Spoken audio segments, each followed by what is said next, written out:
ایک باپ، ایک بیٹا اور ایک خواب۔ کیا آپ تصور کر سکتے ہیں کہ ایک نبی کو ایسا خواب دکھایا جائے جس میں وہ اپنے ہی بیٹے کو اللہ کی راہ میں قربان کرتے ہیں؟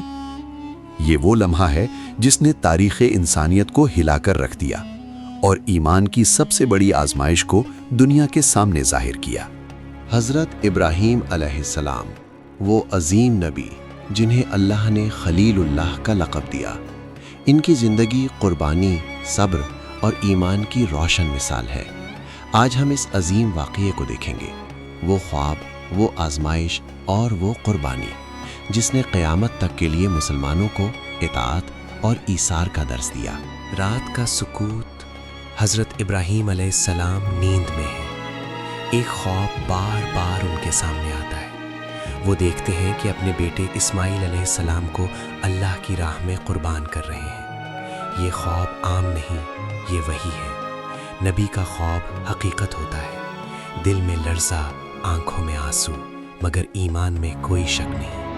صبح کا وقت، حضرت ابراہیم علیہ السلام اپنے بیٹے اسماعیل علیہ السلام کو بلاتے ہیں۔ آواز میں سکون، مگر دل میں طوفان۔ وہ کہتے ہیں، بیٹے، میں خواب میں دیکھتا ہوں کہ تجھے اللہ کی راہ میں ذبح کر رہا ہوں۔ اب بتاؤ، تمہاری کیا رائے ہے؟ یہ سوال تاریخ کا سب سے بڑا سوال ہے۔ بیٹے کا جواب ایمان کی معراج ہے۔ حضرت اسماعیل علیہ السلام نوجوان، فرما بردار اور صابر۔ وہ کہتے ہیں، ابا جان، جو حکم آپ کو ملا ہے اسے پورا کیجئے، انشاءاللہ آپ مجھے صبر کرنے والوں میں پائیں گے۔ یہ جواب ایک بیٹے کی زبان سے نہیں بلکہ ایمان کی گہرائی سے نکلا ہوا اعلان ہے۔ یہ وہ لمحہ ہے جب باپ اور بیٹے دونوں اللہ کی رضا کے سامنے سر جھکا دیتے ہیں۔ منظر بدلتا ہے، بیابان کی زمین، خاموش فضا۔ حضرت ابراہیم علیہ السلام اپنے بیٹے کو زمین پر لٹاتے ہیں، چہرہ سفید، نور سے روشن مگر روشنیوں سے چھپا ہوا، تاکہ کوئی انسانی آنکھ اس نور کو براہ راست نہ دیکھ سکے۔ چاقو ہاتھ میں، دل لرز رہا ہے مگر ایمان قائم ہے۔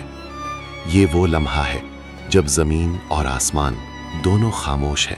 چاقو چلنے ہی والا ہے، اچانک آسمان سے آواز آتی ہے، اے ابراہیم، تم نے خواب کو سچ کر دکھایا۔ یہ اللہ کی طرف سے اعلان ہے۔ قربانی قبول ہو گئی، بیٹے کو بچا لیا گیا اور اس کی جگہ ایک عظیم دمبا قربانی کے لیے بھیج دیا گیا۔ یہ وہ لمحہ ہے جب اطاعت، قربانی اور ایمان کی سب سے بڑی مثال قائم ہوئی۔ یہی وہ واقعہ ہے جس کی یاد آج بھی مسلمان حج اور عید الاضحیٰ میں زندہ رکھتے ہیں۔ حضرت ابراہیم علیہ السلام اور حضرت اسماعیل علیہ السلام کا یہ واقعہ ہمیں یہ درس دیتا ہے کہ اللہ کی رضا سب سے بڑی ہے۔ دنیا کی محبت، رشتوں کی قربت اور دل کی خواہشات سب اللہ کے حکم کے سامنے چھوٹی ہیں۔ آج کے دور میں بھی یہ سبق زندہ ہے۔ ایمان، اطاعت اور قربانی ہی اصل کامیابی ہے۔ آئیے ہم اپنی زندگیوں کو اللہ کی رضا کے مطابق ڈھالیں۔ یہی قربانی کا اصل مقصد ہے۔